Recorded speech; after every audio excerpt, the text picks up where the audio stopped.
inside the toxic world of self-help, hustle culture, toxic positivity, addiction, and fake gurus. I still remember how it started. It was 4 years ago. I just finished a normal day of school and went to meet up with one of my best friends. That was one of the best movies. Like 21 Jump Street, the one with Channing Tatum and Jonah Hill, was actually fucking phenomenal. It was so fucking good. Like Channing Tatum, I always thought of him as like, oh, it's just like fucking romance comedy guy. Like, who gives a fuck? Bro, he was so good. Holy shit, he was so good. As I approached him outside the school gates, I noticed a book in his hands. And me being the curious kid that I was, asked him what he was reading. What's the front cover looked ugly. It was an obnoxious red with a font that didn't look quite right. But what fascinated me was the title. How to Win Friends and Influence People. My mom bought me this book. She said, you might need this. I said, nope. I never read that book. I said, I don't need that. I ain't gonna hear any of their fucking bullshit. Nope, no shot. It took me a whole year of procrastinating before I finally decided to do it. I ordered Dale Carnegie's book from Amazon and I started reading. Okay. And just like that, I was hooked. Self-development consumed me. I signed up to the local gym. I started paying attention to what I was eating. I started scheduling my days out. I started taking my passion for acting at the time. What a loser! What is this bullshit? More seriously, I read book after book after book. What? I followed all the gurus I was told to follow. Meditating, taking cold showers, reading affirmations to myself, visualizing my goals. I read more, I exercised more, I hustled more. And? I felt more confident and motivated than I had ever felt before. This is it. I told myself this is what my life had been missing. Everything was perfect. See, that's not the way it works for me. Yeah, I don't do that. And then? At least, that's what I wanted people to think.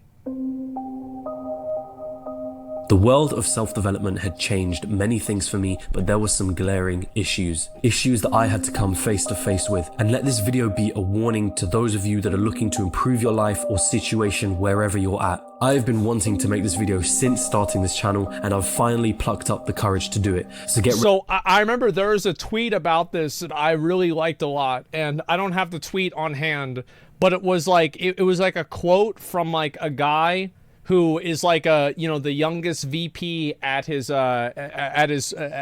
marketing company. And so it's like things that he did, right? Is like wake up at 4:30 in the morning, take cold showers, thank God that you're in this position, work out before 7 a.m., go to bed at 9 p.m. And then the bottom one was dad owns the marketing company. And I saw this, and it was just so fucking funny because it's just so raw and so true, man. Yep, there we fucking go. Ready to sit back, relax, and join me as ready. we dive into the toxic world of self-development. Let's see it. See, the worst part about the self-development stuff is the fact that, like, it's a thing where it's like a 50-50.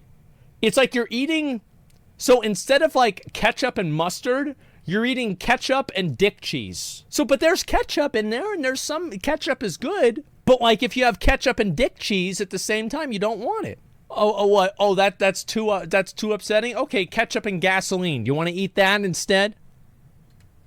How about car oil?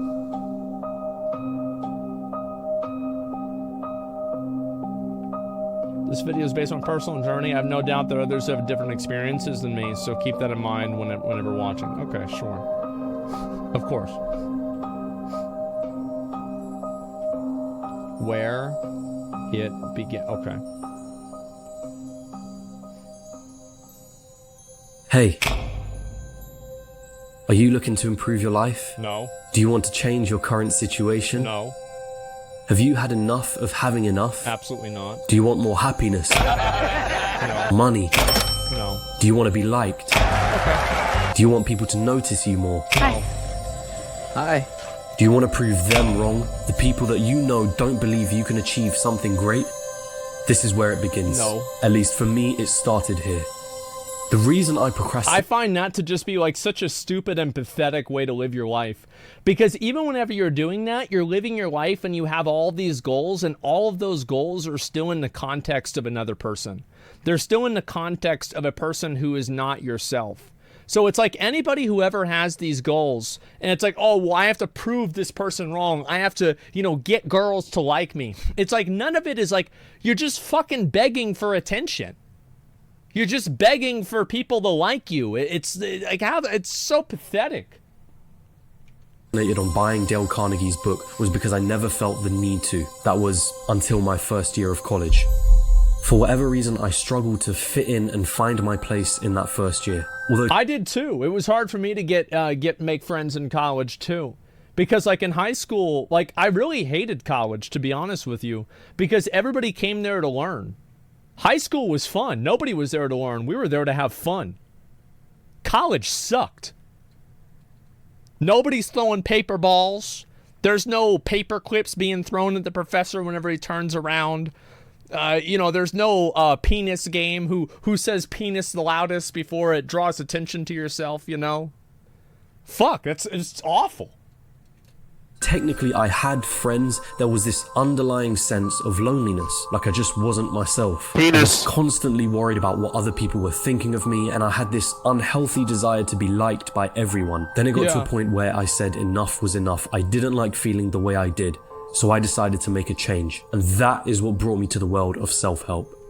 I think that's what happens, because like you think about like what is the framework for whenever this happens to somebody. You know, your first year of college, you're either 18, 19, or 20 probably. That is like one of the most vulnerable times for a guy, because you're old enough to be able to do anything you want, but you're not skilled enough to do anything that you want. And so you're not taken seriously because there's no reason to take you seriously. You're an 18-year-old idiot who had a 2.1 GPA in high school, or a 3.5. Who cares? Right? Even high school, it just depends. So this is the way that guys like this get hooked into it. I think it's especially guys, because they're in a place where they feel like they're inadequate. I think there's a lot of guys that do that. This context is important to note, because one of the biggest reasons for someone wanting to improve themselves is because they have a sense of dissatisfaction with where they're currently at. Yeah. And there's nothing wrong with that sentiment. Wanting to change your current situation because you're unhappy with it is a very powerful thing to do. The problem here lies in your vulnerability. If you're in a dark place and you're looking to get out of it, you can be susceptible to certain problems. Self-development has... exactly. People are looking for a solution. They're looking for somebody to tell them that it's not their fault, it's somebody else's fault, and here's how to get around it. There's a nice lure to it, doesn't it? A world of people trying to be better versions of themselves. Yep. A world where you take control over your life and decisions. A world that makes you feel like you're making progress, like you're maturing and doing what nobody else is. This is it, you tell yourself. Whilst everyone else is partying and indulging in short-term pleasures, I'm going to be working on myself. Yeah. It feels great, doesn't it? You feel better about yourself, don't you? While you were partying, I was studying the blade. It feels like you've climbed right out of that dark place you were just in. Yep. You've taken the bait, you've trusted a new voice in your head, and that is when you become blind to the traps that lie in wait. Okay, here we go. Addiction? Oh, shit. Self-help makes you feel good, there's no doubt about it. There's this amazing feeling of satisfaction that I felt after finishing the final page of every self-help book that I read. I had a rise in motivation. I felt like I just completed the level of some video game and my character had just leveled up. You see, after every self-help book that you read, after every self-help video that you watch, there is a surge of dopamine that rises straight into your brain. That feeling of accomplishing something after reading each book made me feel incredible. And after finishing that self-help book, I would go straight onto Amazon and order a bunch of new ones. What the fuck? People do this? I've never heard of this. This is insane. This is what people do. They didn't accomplish anything. cycle would repeat itself many times over. Buy a new book, feel a strong sense of motivation after reading it, and then buy another book, and on and on and on it went. If you still don't see the problem with what's going on here, let's take a look at the addictive side of dopamine. The reason anything becomes addictive is not because of the thing itself. The reason someone becomes addicted to a drug is not the drug, it's what the drug does to your brain. That rush of dopamine is what gets you hooked. And make no mistake, it is easy to get hooked to self-help. Whether orchestrated or not, the self-help world can put you under a massive illusion, the illusion of progress. After reading that book, you feel accomplished. After attending that seminar, you feel accomplished. After watching that self-help video, you feel accomplished. You feel like... Bro, this is so, like, to me, this is just, like, so alien. Like, it's so alien to me. Like, I can't understand it at all. Like, I've read certain books, and I felt like, for example, there have been things that I've read in books, and I've thought to myself or read online, that's really smart, I'm going to do that next time. I've had that happen, but, like, it's one thing. Like, I don't feel good whenever I finish it. Like you've achieved something great and have done something really productive. That motivation lingers in your system, urging you to buy the next book, attend the next seminar, watch the next video. It's only when you take a second to pause and reflect when you realize nothing has changed. One of my favorite authors, MJ DeMarco, has a concept in his book called action faking, which is doing things that make you feel like you've accomplished something even though no actual progress has been made. It's that weird urge you get to clean your room when an important assignment is due. It's creating a schedule and then calling it a day's work once you're finished. It's reading about business but never actually starting one. It's buying the business cards instead of actually picking up the phone and making a sale. Action faking is an even more lethal... No, this is very, very true. Like, how many of you guys have had somebody who like, you know, they're trying to start a business or they're trying to get started with something like this, right? And like, they don't do anything that's actually productive with it. All they do is they just talk about, like, making the website. Like, oh, we're going to make the website. Who gives a fuck about the website? Who gives a fuck about the name? Like, that's not it. Like, NFTs? Well, that's different because there's never a product, right? There's never a product. But, like, this is the same thing. Buying games and not playing them. It's so weird. Form of procrastination because you're tricking yourself into thinking that you're actually making progress. So let this be your first warning. You don't need to read every self-help book out there or attend every seminar or buy every online course or listen to every business podcast. There's a time when you're doing too much consuming and the action that needs to be taken is postponed. This is the first trap that so many people get themselves into, and it has dramatic consequences at the end of it all. An empty wallet, a whole bunch of temporary motivation, and a gut-wrenching realization in the back of your mind that knows you haven't achieved anything yet. You haven't made any progress. You only got better at convincing yourself that you did. Holy fuck. But behind this self-help addiction is something more sinister. What's this? Because on the back of your constant purchases and your constant chasing of motivation, someone is profiting. Someone is winning. Question is, who? Well, that's what it is. Yeah, it's guys, and this is the thing. This is like the Andrew Tate or like fucking Gary V or any of these things.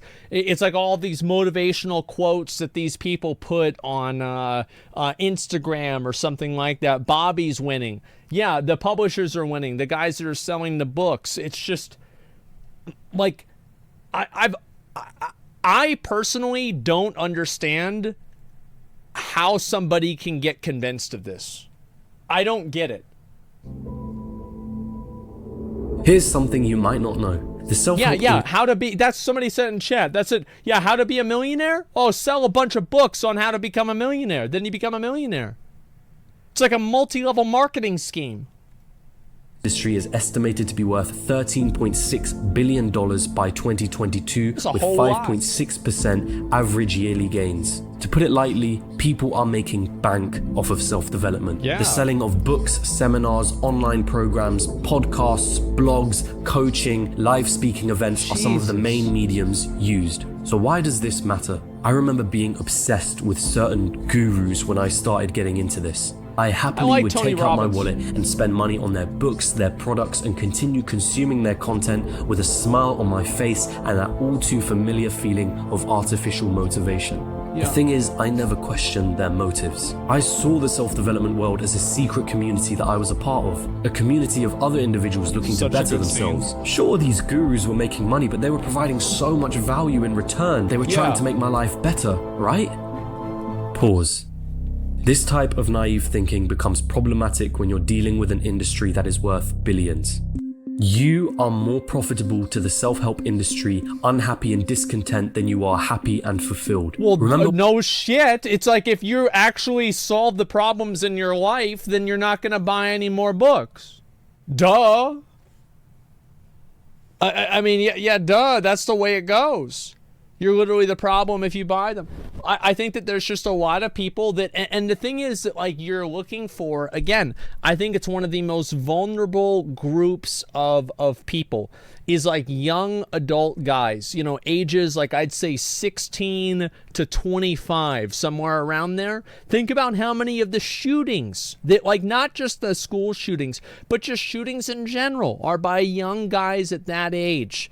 And obviously like women have the same problem, but it doesn't manifest in violence as often as it does with men, is that men become, I think that very, very like insecure about themselves. They don't know how to act. They don't know how to behave, etc.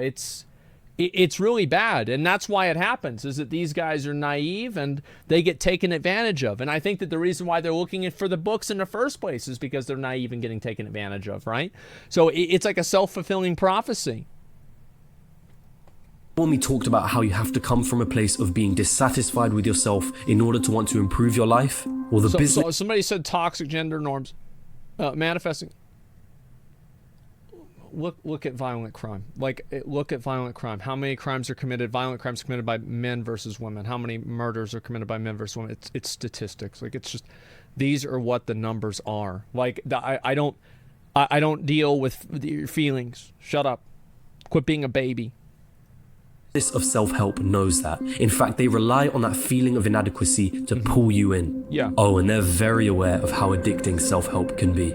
A combination of you feeling inadequate and you getting a small high every time you consume self-help content turns you into an avid consumer of their products. Oh my And make God. no mistake, many of these gurus will continue to make products. After all, it's their own self-help addicted core fan base that are urging them to produce more and more products. And then you fall into the trap of looking for the next big thing, a trap that further adds to your consuming instincts. You think to yourself that you just need That's one people. Yeah, that's more thing before you find the secret, before everything That's the changes. NFTs, the next big man. secret to losing weight, the next best business model to land yourself in the world of financial freedom, the new hidden secret to unlocking your charismatic self, the one meditation trick that will unlock your third eye, and so on and so on. I feel like those are just like literal fucking pictures I see on Instagram. Do this one thing, it's gonna be fine. The next big MMO will make me happy. Think about that. Yeah. and so on. And as you continue consuming, thinking to yourself, this time things are going to be different, your wallet continues to dry up and you never truly find yourself progressing or improving yourself. No, all you've done is made yourself a consumer of the self-help industry. So here's your next warning. The self-help industry is a huge business, and it is reliant on you not being content for you to continue consuming the goods and services that it produces. That's a Be good point. careful. Question very good your point. favorite gurus. Question the real value of the books and the courses and the seminars that you attend. Ask yourself, do I really need to be told to write down my goal 7 different times in 7 different books from 7 different gurus? Ask yourself, have I consumed more from this industry than I have actually put into action? Holy shit, man. Fucking Ty Lopez. Yeah. Well, this is the thing, right? That's what I said before about like these self-help things, is that like a lot of what they say is not completely wrong. Like it's important to do certain things that they say, and it's like it wouldn't work if it was just completely wrong and completely off base. The reason why it works is because it's half and half. That's what the difference is. Yeah, it's not 100% fake. It's important to read. It's important to know things, but it's also important to do things. Does this do the same thing? Any information is. It's whether it's actionable or not. I felt amazing after that first year of discovering self-help. The amount of confidence that I had in myself skyrocketed. I was happier than I had ever been. I wasn't looking back anymore. The old, lonely, wanting to be liked by everyone else version of me, that was gone. The unhappy me, that wasn't there anymore. I was someone new. I felt like someone new. I didn't ever want to go back to feeling like I did before. I'm going to be successful is what I told everybody. And at that... See, I had that happen to me too, but it happened the opposite way. See, like for me, it was like an ego death. Because like I used to have like a, you know, I was really concerned with how people would look at me, how people would see me. And then whenever I got to high school, like I couldn't fit in. I didn't like it. I didn't like a lot of things, right? It didn't work. And like after a while, like it was so bad that I just came to accept it and just be confident about who I am. And the same thing happened to me with my stream. Is that I used to be very, you know, uncomfortable about being like as skinny as I am. I used to be very uncomfortable about, you know, my hairline receding. And then, to be honest, people making fun of me constantly made me just get used to it. Because it doesn't matter if you wear a hat, you're still fucking balding. You can wear a long sleeve shirt, but you're still skinny as fuck. And it's like at this point, like, yeah, like you guys know I'm missing teeth. Like it didn't happen because I read a book. It happened because you can't hide who you are. And that's it. Yeah, it accepted your fate. Yeah, I've accepted a lot of things, and it is what it is. And as I said before, I said this yesterday whenever I did that video or the day before, is I look at my life and I assume that every bad thing that happens to me is my fault. Like I work off of that assumption. Is like teeth are bad, you drink too much fucking soda, you didn't brush your teeth whenever you were a kid. You know, you're too skinny? Yeah, no shit, you're too skinny, you don't work out. You know, like, and that's the way that I look at everything. And I never look at it as like, this is some external factor that's like holding me down. I always look at it for myself. When are you selling some books? I'm not selling books. Fuck that. It's toxic to a degree. Everything's toxic to a degree. You drink too much water, you'll drown. Time success for me was becoming one of the world's best actors. But of course, this is never how reality plays out. It sounds really silly, but at the time I truly felt like I was going to be happy forever, or at least in this constant state of motivation. Self-development is its own bubble. You're surrounded with positive messages. Everyone's telling everyone you're all going to be successful. Jesus. All your gurus are making posts about being We're all happy gonna and make blocking out those negative thoughts. But just like Bro, any... I love these, like, millionaire, billionaire mindsets. Like, and it's, you know, it's run by some, like, 22-year-old kid that read, you know, a few of these self-help books, and they just come up with, like, random quotes. Bubble, there's always a burst. And my burst came when I started losing my passion for acting. Why'd that happen? In that moment, it seemed like my whole world was turning upside down. Since I was a kid, I told everyone that this was my dream, this was my passion, that I was never going to quit being an actor, because that's what self-help taught me to do, never quit.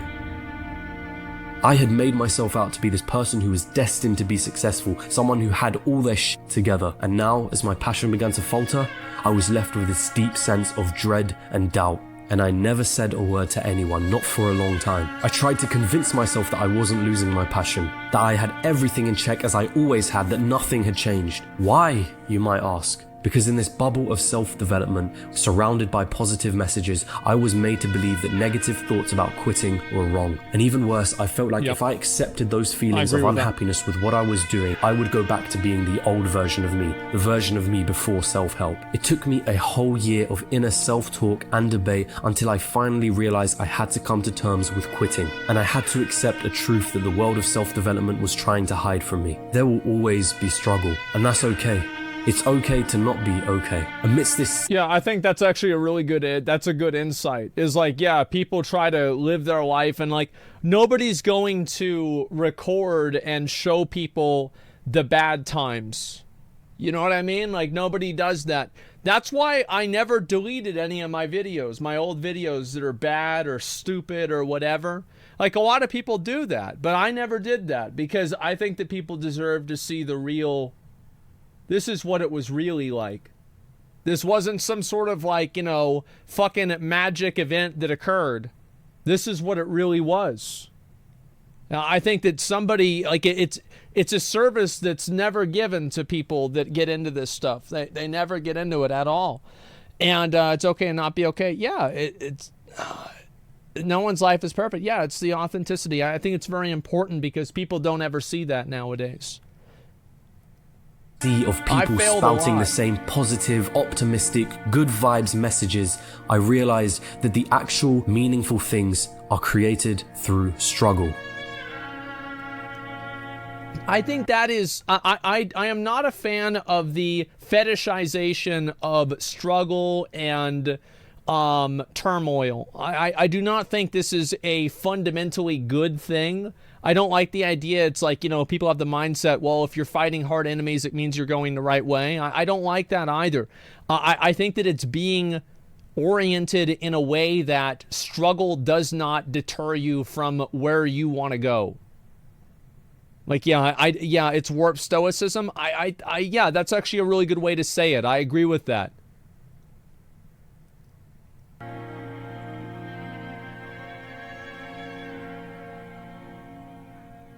That's why I don't take cold showers. I don't like them. Rich people don't sleep 8 hours a day.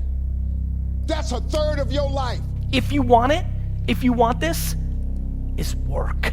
Work like hell. I mean, you just have to put in... To be fair, if Elon Musk is saying this guy he owns like 3 or 4 companies. He puts a lot of effort into stuff, right? But like the people that I find to be very sus are the ones that don't really have any real credibility outside of the fact that they sell self-help stuff. Yeah, he's got like 10 kids. Yeah, Elon works his fucking ass off. 80 to 100 hour Start with millions. Every week. Yeah, and he's got billions. The hustle muscle. And he's like, what? I said, I got the hustle muscle. Right. Work. Hard work. Working hard. Work hard. Hard work. Work harder. Work hard. Hard work. Hard work. I do think that working hard is important. I will not advocate that it is bad. Elon is a con artist.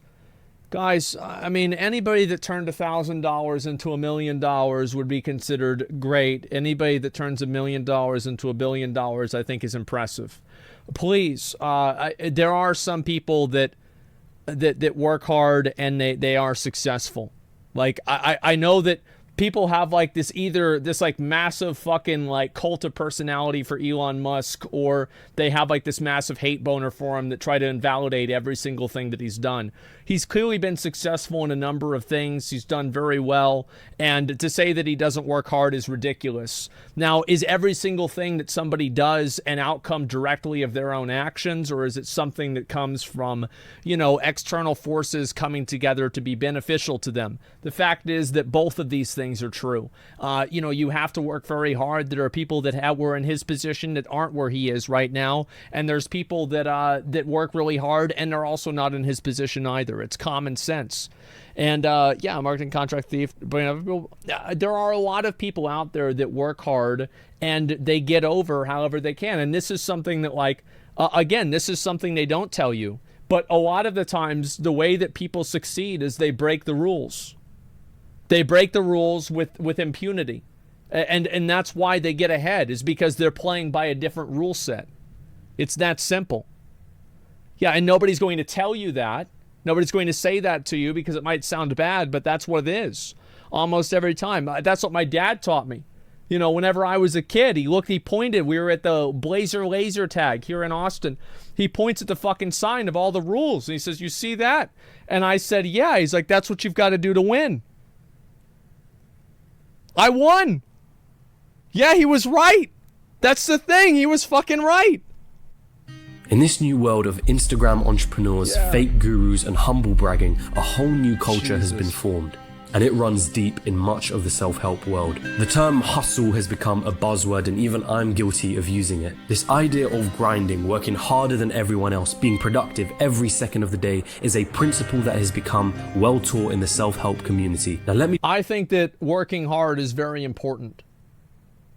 Dedicating your time and your effort to something is extremely important. I'm not going to go and say that this is not important. This is extremely hard to do. It's a nebulous phrase, though. I think that it is more important to work smart, but the best thing to do, and what everybody that is very successful does, probably, is both. You have to work hard and you have to work smart.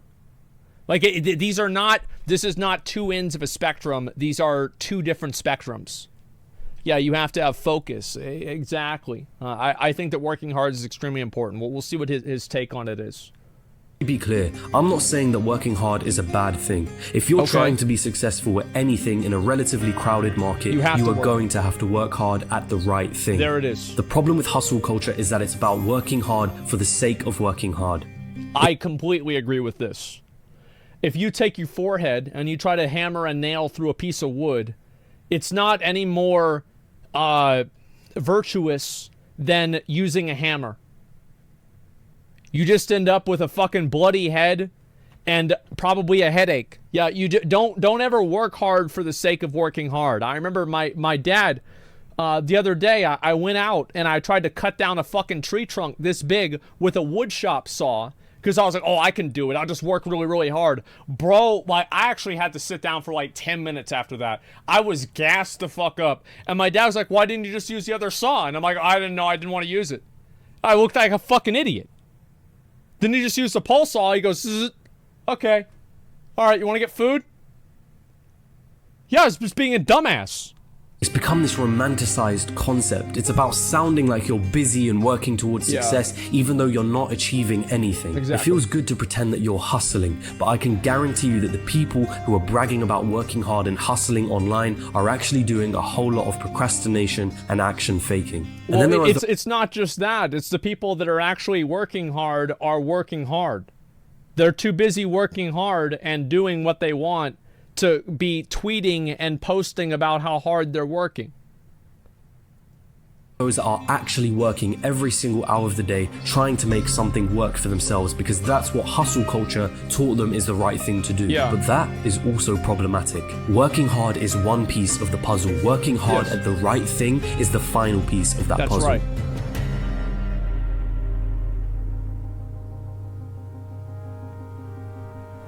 There are two immediate problems with working hard 24/7 that I have found. The first is being at risk of burnout, a state of emotional, physical, and mental exhaustion caused by excessive, prolonged stress. This happens a lot. I mean, this has happened to me too. I think it happens to everybody. I think that people, the people that are most affected by burnout are people that do something that they love. Because you don't have a escape from work because work is what you love to do. So you no longer have an escape from like, oh, I'm going to go do this instead or go do something else. It's just work and then you work some more. Like, that's it. So streaming, I think that, I've gotten burned out with things before for sure. I mean, it's very hard. And the way that I avoid having any problems is, again, I have a very toxic outlook on this thing, right? I view everything as my fault and nothing really matters. So it doesn't matter really what happens or if bad things happen to you because who cares? You're going to die anyway and none of it'll really matter. Like, that is probably one of my main and by the way, this is not something you should do. This is one of my main motivating factors, is that it doesn't matter what you lose, it doesn't matter what it takes, it doesn't matter how you feel, none of it matters because even the outcome doesn't matter. Nothing does, so just do it. Yeah, that's all I've done, and it's not a very positive way of looking at things, but I think that whenever I looked at it another way, it was even worse.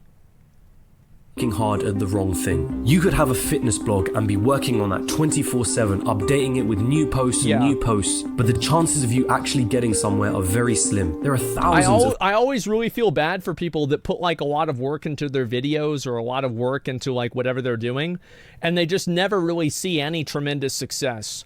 You know, people that stream for years and they have like 10 viewers or something like that. Like, fuck. You know what I mean? Like, like for me, whenever I went into starting streaming, you know what I did? I looked at Athene, and I looked at Kriparian, and I looked at Rekful. Those were the 3 people that I aggregated a lot of my inspiration for how I would stream from. You know, I like Kriparian with his very relaxed and just like, you know, he's just the calm, collected, fucking like master wizard or master at that time barbarian that just knows exactly what to do. Athene with his just outrageous fucking antics, and Rekful with just being insanely fucking good and really smart. And I looked at each of those 3 guys and I was like, this is okay. Like I wanna try to base what I do off of an aggregate of these 3, and that's how I move forward with it. And that's what I did. I was very deliberate with how I did this. Fitness blogs out there, it would be really difficult for you to find your own unique selling point. That blog isn't solving any real problems, and if you had just taken the time out of your hustling to reflect on your strategy, you would have noticed that sooner. But instead you continue to work hard thinking that that is all you need to be successful. Once more, the darker sides of the self-help industry revolve around casting a shadow over your eyes, making you feel as though you've accomplished something when you actually haven't, keeping you hooked to the next product and the next product, or in the case of hustling, keeping you attached to the idea that advice like working hard encompasses everything it takes to be successful. Exactly. It doesn't. It never does. Of course not, right? Somebody says, don't forget timing is everything. You started streaming before Twitch became saturated with streamers who are all looking to quit their day jobs. I can guarantee you that you're going to know the name of somebody in 6 months or a year who heard your advice and said, that's bullshit, I'm going to do it anyway. Yeah, you're going to know. You don't know their name today, but you will in 6 months or a year. You don't make excuses. It's a facade, and the darker sides of the self-help industry rely on you believing in the illusion to stay profitable. Exactly. It's young guys looking for a dad. I think that's a good part of it too, because they don't have like a proper father figure. I realize that this video has probably left some of you feeling a little confused about what you should do and what advice you should listen to. I obviously don't have all the answers, but I can say that the things that have genuinely helped me out in my life so far are going to the gym and eating healthier, going to bed earlier and waking up earlier, writing my goals down for the week, the month, or the year, but with an understanding that these things may or may not change over time, meditating, and reading books that are actually practical and help me out with whatever situation I'm facing. Hands down, 2 of the greatest books that I've ever read are The Power of Now by Eckhart Tolle and Unscripted by MJ DeMarco. With both... Yeah, see, I don't know about any of that stuff. Like, I never have read any of those books. Like, I feel like if you read a book, like every book that I've read or every bit of information that I've read, I only expect to get, if I'm lucky, 1, and if I'm extremely lucky, 2 useful bits of actionable information out of it. That's it. That's it. Like, get one thing out of it. And yeah, garbage. You guys didn't like it. Well, let's finish the video first, then we'll talk about it, okay? I think this video was pretty fair, and also, like, you've got to keep in mind, this video is it's told in first person, right? It's not an objective look on it. It's his experience with it, which is it's a different thing. Those books, I never felt like they were trying to get me hooked to a product or that they were just trying to give me a sense of artificial motivation. But with all that being said, let this video be a warning for the traps that might lie in wait if you do decide to get into the self-help industry. And if you do decide to make that decision and go through that journey, just make sure not to fall into the same traps that I did. Yeah, exactly. That's where he's coming from. It's his. So thank you for watching, but stop. Do not click off the video just yet. I know you're sick and tired of YouTube people giving you the monologue of like the video, comment down below, share it with your friends, anyway? Subscribe, and whilst I recommend you do those things, I do want to take the time to say thank you dearly for watching till the end of this video. Wow. I put a huge amount of effort into creating these videos and I love doing it, so if you enjoy these sort of documentary style videos on business, finance and life in general, do feel free to check out my other content. I really think Do feel free to check out some of my other Okay. content. I really think you'll enjoy it. It is still early days for this channel, but I've got a lot of exciting stuff planned, so do stay tuned for that. And if you've got any advice, suggestions, or anything in between, feel free to comment below. I try to respond to it all. And with all that being said, I really hope you have a wonderful rest of the day. All together now, hand to head, salute. I like this video a lot. I actually think it was really good. I think it was thoughtful, and it was also personal, right? I mean, it was a personal video. And well, let's see. But you're different, and you're not selling anything away. Well, everybody is different. Everybody's selling something. The thing is that it's like everybody is always trying to sell something and get you to give them money. Like, this is not a secret. It's not like some level of insight that you have now unlocked with your third eye that you can see the world for what it is. This is clearly what it is, and this is all there is to it. And I don't think that there's anything bad about that. It's about looking at a situation and seeing if it's actionable. I think that there is many things that are not actionable. That's it. This dude clearly didn't hustle enough. It's every day, bro. Yeah, thanks, Jake Paul. I appreciate that. So, yeah, it is what it is, chat. Someone like this person who gets dopamine from self-help? No, I don't know anybody like this person. Like, for me, like, I don't believe in any self-help at all. As I said, I've thought about working out. The only reason I wanted to work out is so I looked better on camera whenever I was doing streams. The only reason, like, I don't even have the other side of my teeth fixed because I'm missing teeth on this side because I usually talk from this side, so why the fuck fix the other side? I only really care about absolute results and absolute effectiveness. I don't care about anything else. I don't care about how I look. I don't care about how I feel. I don't care about anything. I just care about moving towards my goal relentlessly with no reservations. And despite the risk or the damage that it will deal to myself. That's always the way that I've done things. And I think that this is a very unhealthy mindset to have. I don't think this is, there is something good about the mindset, but it is also very toxic. I think so. And yeah, I don't think people should not behave and live the way I do or anything like that. Has you end up with stream breaks? Yeah, but I come back every time I do a stream break. I change the way I do my stream, and I'm more successful every single time. So I think that's good. Doesn't it make eating really annoying? Yes, it does. I usually only eat one meal a day, maybe two. It depends. Yeah, you care, but you ignore it because you think it's not important. That's basically it. Yeah, I think so. What's your goal? The goal is always more. It's always more. It's always the next level. That's the good and the bad thing about numbers, is there's always more of them. There's always more that you can do. There's always more that you can say. There's always a different avenue that you can experience. There's always a different platform that you can explore. And I think that's just, yeah, there's never enough. There's never time to stop. And that's it.